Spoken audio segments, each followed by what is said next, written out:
Hi everyone, I'm Rincey and this is Rincey Reads. Today I'm going to be doing a book review on How to Get Filthy Rich in Rising Asia by Mohsin Hamid. This book has been getting a lot of buzz recently and it kind of is deserved. When I first heard about this book, I kind of just heard people talking about how much they like this book in the general sense, like this is a book you need to keep on your watch list for this year.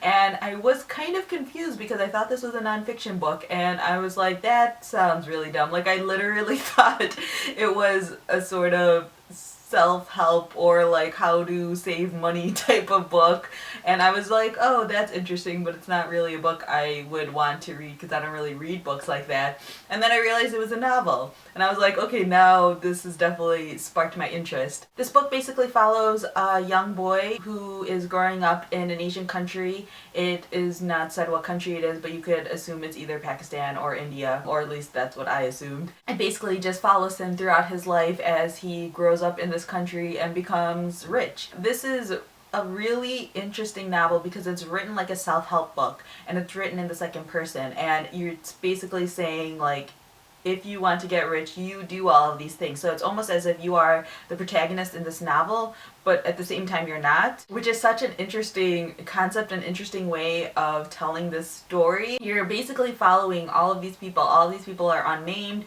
and they're referred to you in reference to you. So it's like your mother, your father, your siblings, your boss. Everyone in this book is completely unnamed and undescribed, or there might be some physical characteristics described, but they don't have names, and it's all in relationship to you. But you is actually the boy in this story who you're following. All of the chapters are separated into sort of steps. So the first one is move to the city, and then you're reading about how you should move to the city, but at the same time what you're really doing is you're seeing how this character ends up moving to the city. And then the next chapter is like get an education, and then it's telling you why it's important to have an education in order to get rich.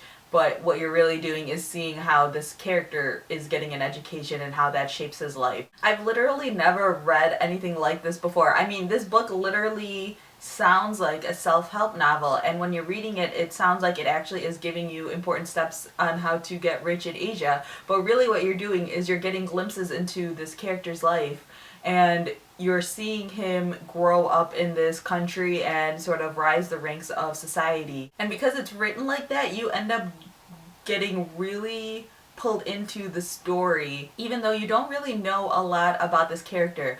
Because it's giving you sort of these snippets like move to the city and get an education, it follows the character's life chronologically, but you're only getting like glimpses into his life. You don't really see like in a memoir style from day one of year one to the end of his life. You're sort of just jumping in and out of aspects of his life, but you still sort of get a pretty clear picture of who this character is and his needs and his wants and things like that you would as if you followed him from the very beginning. And I love this book also because the characters in here are really complex. These characters do certain things that may be seen as being controversial, or you know, these characters are very complex and they have different motivations. It's surprising that there's so much depth in this book, even though it's a really short book. Like I flew through this pretty quickly. It's only like 200 and something pages, but there's a lot of story that comes across and there's a lot of depth to these characters and their lives that comes across that is really surprising because the story is really short. I really